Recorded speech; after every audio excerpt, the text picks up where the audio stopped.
So does the gut microbiome exist? Is it possible that it doesn't exist, or at the very least, like, it's not what we've been told to believe? And the reason why I ask this is just because of my research into the whole health sphere and accumulating knowledge over the last couple of years. It just led me to ask a lot of questions regarding the validity of the science of the gut microbiome. Now, the whole science of the gut microbiome has gotten quite mainstream like over the last 10 years or so. Before that, like 2015 or so, it wasn't too well known, but now it's like everyone knows about it, and there's even Netflix documentaries made about it. So it's quite there in the mainstream, and everyone talks about it when regarding improving their health. Like, it's almost like essential at this point. But a couple like issues I have with the science of the gut microbiome, when you kind of like analyze it, I think first and foremost, it's too complicated. And that is an issue because it's not like, because it's too complicated, like I feel like it doesn't give you satisfactory answers to a lot of questions. And I think that is an issue when it comes to finding or understanding like a universal truth, because I always believe like the simplest explanation is probably the closest to the truth. And when you consider like the complexity of how the gut microbiome works and operates, I think that's when issues begin to arise. So like one of the main questions I have regarding the gut microbiome is like its ability to genetically adapt to the diet that you're having. So if you're eating a really healthy diet, so let's say you like completely change your diet and you're only eating raw, whole, organic foods. So you're like only eating like raw meat, raw honey, eating raw fruits, or maybe even like raw vegetables, like stuff like that, right? And when you eat that way, your gut adapts to that kind of a diet. So it's almost like at first there could be a couple of growing pains. So like when you first eat raw meat, like you'll have some stomach pains, and people will tell you that, oh, that's because your gut bacteria isn't used to this new kind of food that you're eating if you've never eaten raw meat before, right? But then over time it adapts, and it's like, okay, that's fair enough. I can logically see what you mean behind that. But then when you go to like, let's say, eating processed foods, right? And the issue with processed foods is that they're not organic. And the reason for that is because they don't decompose. Like, you can leave Doritos or McDonald's burger or like whatever, like all this ultra processed crap. If you leave it out for like 5 years, it literally will not decompose, you know? So there's no bacteria or organic matter or whatever attaching itself to that processed food and breaking it down. Yet when you eat the processed food as well, your body can genetically adapt, and your gut bacteria also adapts to the ultra processed diet. And it's like, how did the gut bacteria like intelligently know to adapt itself to fit for that McDonald's and Doritos and all that crappy ass food diet? And I think that's like something that's like, it doesn't make sense to me. And another question I have is like regarding like tests surrounding a healthy gut microbiome. It's like, what are these tests based off of? How do you know what a healthy gut microbiome looks like? How do you know what a standard is? Like, do you take someone who is healthy and use him as the baseline? How do you know he's healthy? Why did you use this individual as a standard model and not this other individual? Like, why? Like, whenever I saw like, hey, take this test, like just, you know, put some poo in it, send it to a lab, you'll come back and get all the results. And it's like, how do I know this result is legit? Like, and I feel like it kind of circles back to this whole kind of, it's almost like placebo science, where if you have someone in authority tell you confidently, like, hey, you're doing good, or hey, you could use some improvement, your entire perception of reality will kind of alter itself to kind of fit that diagnosis, I would say. So with regards to that, I subscribe more to the idea of like terrain theory. I don't think that it's necessary that you need a small ecosystem of trillions of bacteria in your gut that dictate your health and dictate your hormones and all that jazz and whatnot. A perfect example is literally my environment that you see right here. If I were to drink this river water, or if I was to find a stream, or to eat food that naturally grows around here, like there's a couple raspberry bushes deep in this forest, way past the season now, right? If I eat this stuff, it's like, oh, of course, like it's super healthy for you. Like you don't even need to worry about it. Like you eat food from this kind of forest, no worries, no sweat. And is that because the bacteria in this forest is healthy and of good quality? It could be, like it's a pretty pristine forest, but what about the notion that maybe the terrain, you know, like all the water here is structured with this beautiful nature, the beautiful sounds of the flowing water. The food here, like the fruits you can pick up, they're structured as well because they're not brought up in pollution. Their surrounding environment is clean and beautiful. So and the animals that go through this forest as well, like they're healthy animals, right? So it's like, is it a matter that you're eating like the bacteria, like the healthy bacteria from the forest, or is it that you're eating like energetically, informationally structured, well-adjusted food? And when you incorporate that into your body, it's like that changes like the resonant energy within your body as well. Like it's almost like it expands outwards, right? It's like that law, you know, it's something like, it's like the macrocosm or the microcosm reflecting on the macrocosm, or the macrocosm reflecting on the microcosm. So it's like if you feed the inside of your body well with all of this beautiful, healthy, structured, clean water, clean food, and clean air and whatnot, it's like it expands outwards from your body. So then your body becomes healthy. And then when your body and your mind becomes healthy, that reflects on the outer environment as well. So it's like everything is fractal. And to me, like this idea that it's like, it's not the bacteria, but it is all about a terrain. So if you imagine your body as this kind of terrarium / aquarium, right? If you ever had like that kid project where you had like a hermetically sealed terrarium or I used to do it when I was a kid. I forgot what it was called, but it was like a biosphere. You basically just take a jar of like lake water, scoop it up, put some plants, and maybe put a couple stones and sand and kind of like layer it cleanly, lock it up, and like the thing will survive for like years. Like it's amazing.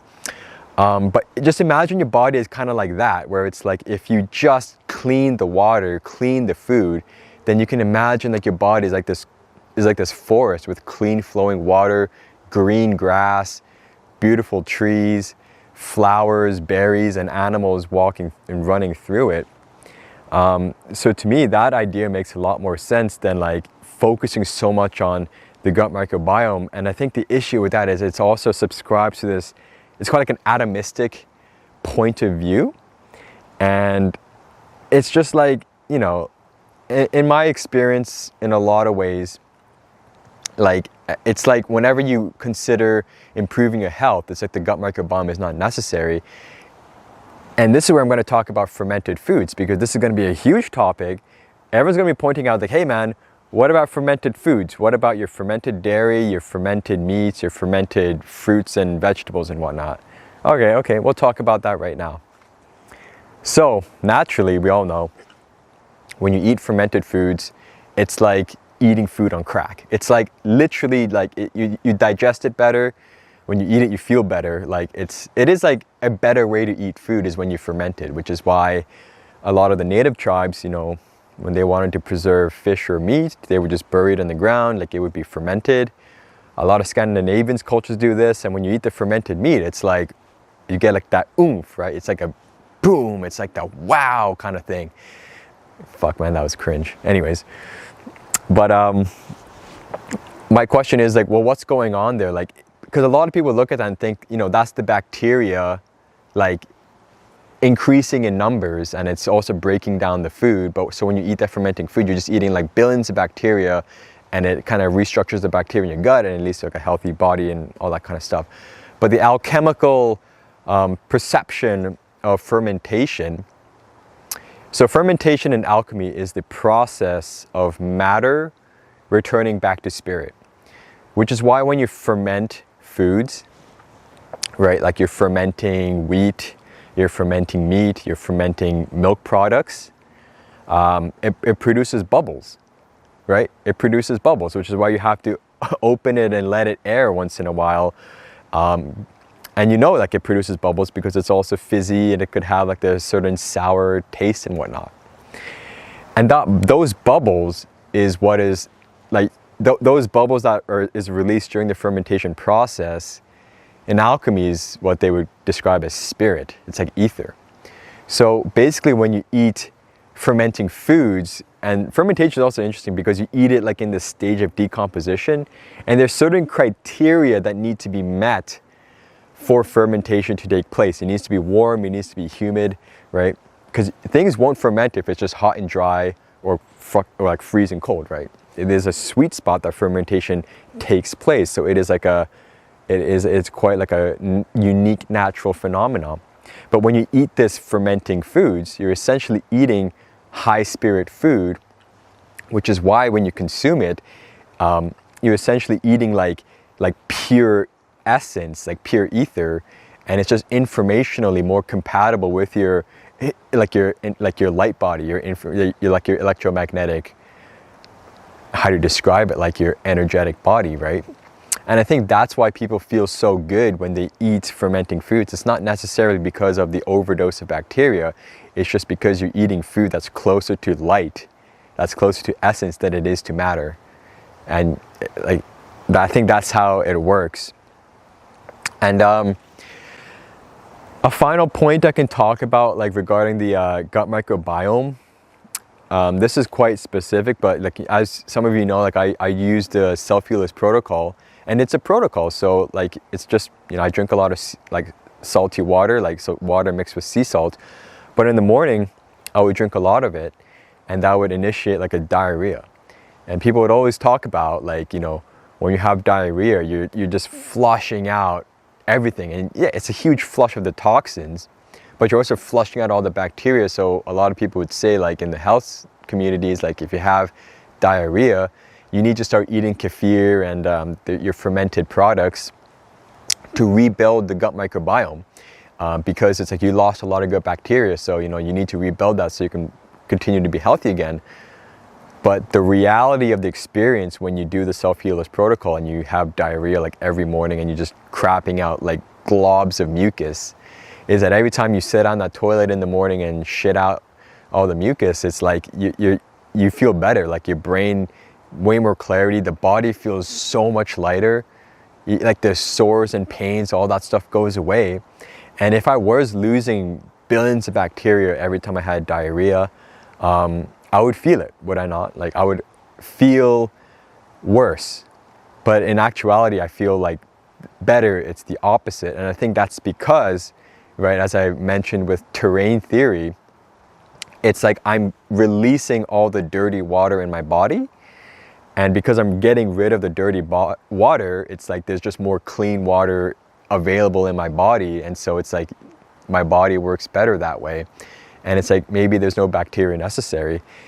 And I also want to say, like, maybe like perhaps there is bacteria there, and I'm sure there actually is, because there's all these tests for it. Although, like, just because there's tests doesn't mean that like it's real, because it's entirely possible that like all these names and labels, they only pop up when you do the tests, if you know what I mean, right? So who knows if they're real or not? And I'll give you the benefit of the doubt. Perhaps they are real, but I don't think it's all about the small gut microbiomes. I think it's like we disillusion ourselves, and I think we mistaken it for this atomistic physical view of reality, when I think it's a kind of like, you know, it's both, perhaps it is both physical, but it's also metaphysical as well. That's really all I have to say about the legitness of the gut microbiome. Like I personally, I go around life thinking like it doesn't really exist. And to me, like that works just fine. And just considering everything about how we can magically genetically adapt to ultra processed, not real food products is like, come on, like it doesn't make sense to me that we have bacteria that can exist to deal with that kind of food. It's like, no, there's a lot more going on here. Actually, my last point, because I just remembered. So we're supposed to have stomach acid, right? Stomach acid in our stomach and stomach acid in our intestines through digestion.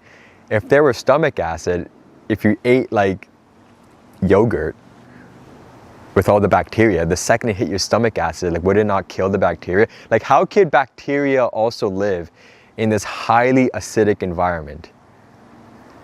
But that's a video for another day, because I have this idea that I don't even think stomach acid exists as well. And I think there's real cause for that, but I'll explain that in another video. But that's also something to take home too. Like we're supposedly we have stomach acid, yet bacteria exist in that at the same time, unless like the bacteria is resistant to pH 2. It's not really holding up in my opinion, but that's all I really have to say. Hope you guys enjoyed the video. I'm gonna chill out here for a while. Yeah, peace out.